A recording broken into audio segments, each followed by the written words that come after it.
Para Sempre, um podcast do projeto Todas Elas, de A Gazeta. Para sempre, Shirley.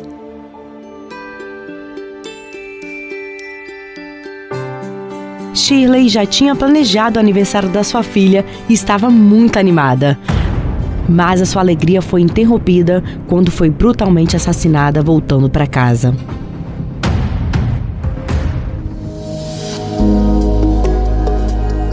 Dia 30 de abril de 1990, em Guarapari, nasceu uma menina chamada Shirley, a filha mais nova do segundo relacionamento de sua mãe, que criava o filho mais velho sozinha, até conhecer o pai de Shirley. O relacionamento dos seus pais durou cerca de 10 anos. Quando tinha apenas 3 anos, os pais se separaram. Então, ela e o irmão viviam com a mãe e sem a ajuda do pai. Teve uma infância difícil, mas sem passar necessidade e sem muito luxo. Tinham somente o necessário para sobreviver. As crianças ficavam em casa, enquanto a mãe trabalhava e parentes próximos cuidavam deles durante o período. Shirley ainda era pequena, quando a sua mãe ficou doente e precisou ficar de cama. Por isso, ficou 3 meses morando na casa de uma amiga que a ajudava no tratamento. Shirley sempre estava preocupada com a saúde e bem-estar de sua mãe e não a deixava sozinha. Visitava, oferecia ajuda e de alguma forma cuidava da mãe. Aos 14 anos, Shirley já trabalhava, tomava conta de crianças e adolescentes, ou então ajudava em lanchonetes para ganhar um dinheiro extra e auxiliar em casa. Desejo de estudar. A mãe, que já trabalhou como faxineira em um mercado na região de Guarapari e também em condomínios, sempre exigiu que os filhos estudassem. E nos estudos, Shirley era impecável. Concluiu todos os anos do ensino básico e sempre gostou de estudar. Quando concluiu o ensino médio, tinha um desejo enorme de continuar estudando, mas entrou na graduação somente com 28 anos. As aulas começaram e os bicos não eram suficientes para bancar os gastos do curso. Então, precisou encontrar um emprego fixo para completar a renda. E assim, encontrou uma oportunidade de trabalho em uma padaria perto de casa. Rotinas e deveres. Um dos maiores sonhos era cuidar de sua mãe. E quando conseguiu uma estabilidade financeira, levou sua mãe para morar junto com ela. E assim, zelava pela vida dela, ajudava com as medicações e outros bens necessários. Focada em ter uma vida melhor, em sua rotina diária tinha compromisso com a academia, com os estudos e com o trabalho. A pressão e o estresse do cotidiano trouxe medicação para a ansiedade e a necessidade de realizar uma atividade física para minimizar os riscos. E o que era para ser algo apenas para a saúde, virou um hobby e uma paixão. Acordava às 5 da manhã para ir à academia e depois dos exercícios, ia direto realizar o estágio no curso de pedagogia. Quando chegava em casa, ao meio-dia, almoçava rápido a comida que a mãe preparava. Tomava um banho para ir até a padaria e pegar o turno da tarde. À noite, frequentava as aulas na faculdade de pedagogia. Nos finais de semana também estudava. Aos sábados e domingos, fazia o curso técnico em enfermagem em Vitória. Na padaria, aproveitava qualquer oportunidade de ganhar um dinheiro extra e ajudar mais em casa. Aos finais de semana e finais de ano, quando tinha shows nas casas de eventos, ela dava um jeitinho para conseguir trabalhar, já que eram épocas de movimento em Guarapari. No meio da rotina, sempre estava em contato com a mãe por ligações, para saber como ela estava. Apesar de vários compromissos, sempre tinha um espaço para cuidar de si mesma, para deixar as unhas impecáveis e os cabelos incríveis, sempre encaixava um tempinho na agenda para a vaidade. Nos dias de provas ou trabalhos, ela virava à noite estudando para deixar as tarefas acadêmicas em dia. Cursar pedagogia era a realização de um sonho, já que a paixão por crianças se tornava cada vez mais evidente. A formatura em pedagogia já estava chegando e Shirley estava pronta para usar a beca de formanda no fim de 2020.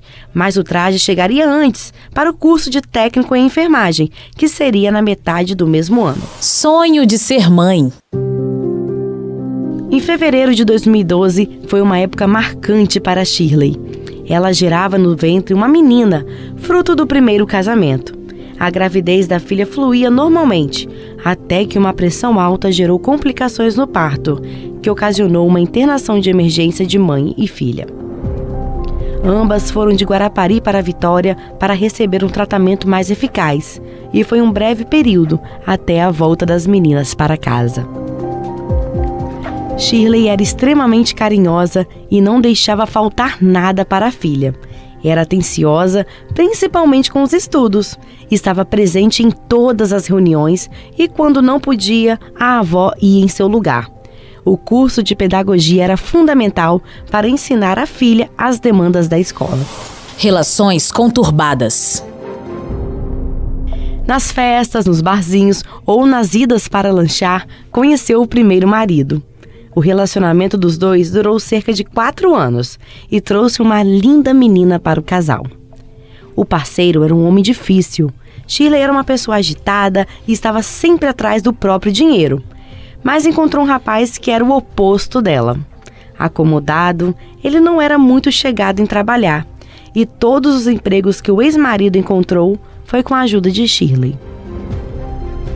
Toda vez que estava desempregado, esperava a boa vontade de Shirley em arrumar um novo trabalho para ele. Isso acabou desgastando o relacionamento dos dois e a fez questionar sobre o que queria para uma vida a dois. Era uma mulher decidida e resolveu se separar. Em contrapartida, ele era um bom pai. É inegável a paternidade e o amor pela menina. Não deixava faltar nada para a filha e a pensão sempre estava em dia.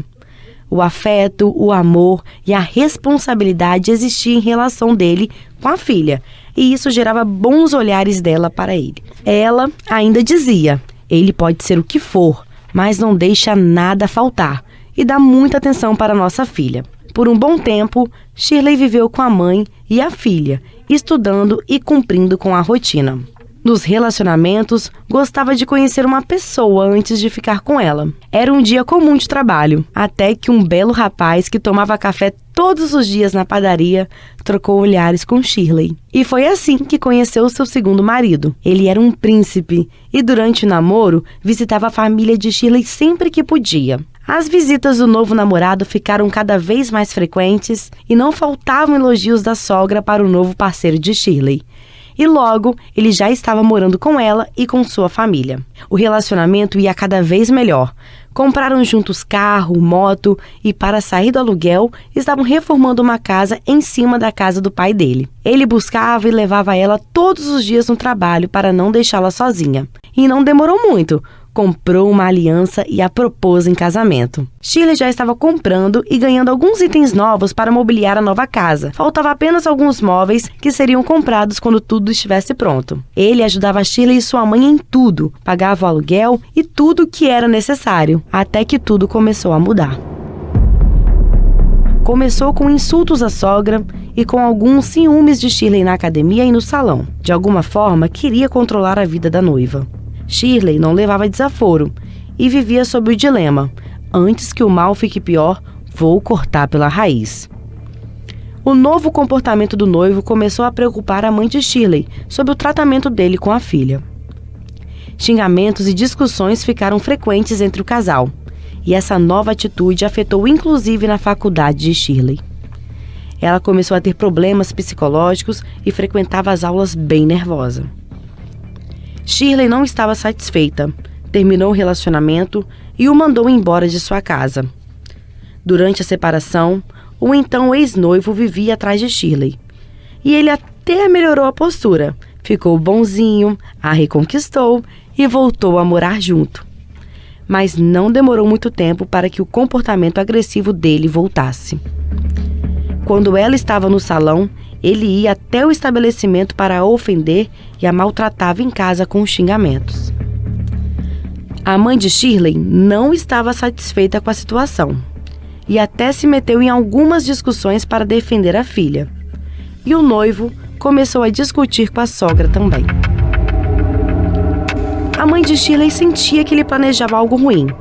A forma que ele olhava para elas era suspeita. Pela segunda vez, Shirley se separou dele. Com a separação, ele tomou um coquetel de remédios, tentou suicídio e foi para o hospital. Se internou e ficou um tempo encostado. Nesse período, ele procurou por Shirley, que, preocupada, ajudou o ex a se reerguer e reataram novamente. Depois disso, fizeram uma viagem juntos para conhecer a família dele no Rio de Janeiro. E foi tudo mil maravilhas. As idas e vindas do casal já duravam aproximadamente 1 ano e meio. Ao retornar do estado depois da viagem, também voltou com comportamento agressivo. Ela, que não estava satisfeita com as atitudes do noivo, terminou novamente. Juntou todas as coisas dele que estavam em casa e falou que não o queria mais na casa dela. Ele, mais uma vez, não aceitou. Procurou por Shirley no salão, agrediu ela e quase quebrou todo o estabelecimento. Essa atitude foi o fim para Shirley. Ela decidiu se separar dele, definitivamente. Ele dizia: "Se não for comigo, você não vai ficar com mais ninguém." Vestígios de morte. No dia 9, uma quinta-feira da mesma semana, ao finalizar mais um expediente, Shirley pegou sua moto e foi para casa. Mas no caminho levou uma fechada de um carro, a obrigando parar. Ela desceu da moto e começou a conversar com o motorista do carro, que de repente sacou uma arma e deu vários tiros nela. Ela foi socorrida pelo SAMU, levada ao pronto atendimento, mas faleceu ao dar entrada na unidade. Aos 31 anos, Shirley foi assassinada por tiros. O motorista era seu ex-noivo. Os planos dele eram de matar a ex-companheira, o ex-marido dela, a sua mãe e a sua filha. Ele a matou, se apavorou e não conseguiu concluir a chacina. Ele já tinha uma filha que morava em Linhares, fruto de outro relacionamento. No caso do feminicídio de Shirley, a primeira ex-esposa do assassino de Shirley depôs contra ele e alegou que ele já tinha feito as mesmas maldades com ela. A ex-esposa também já tinha o denunciado.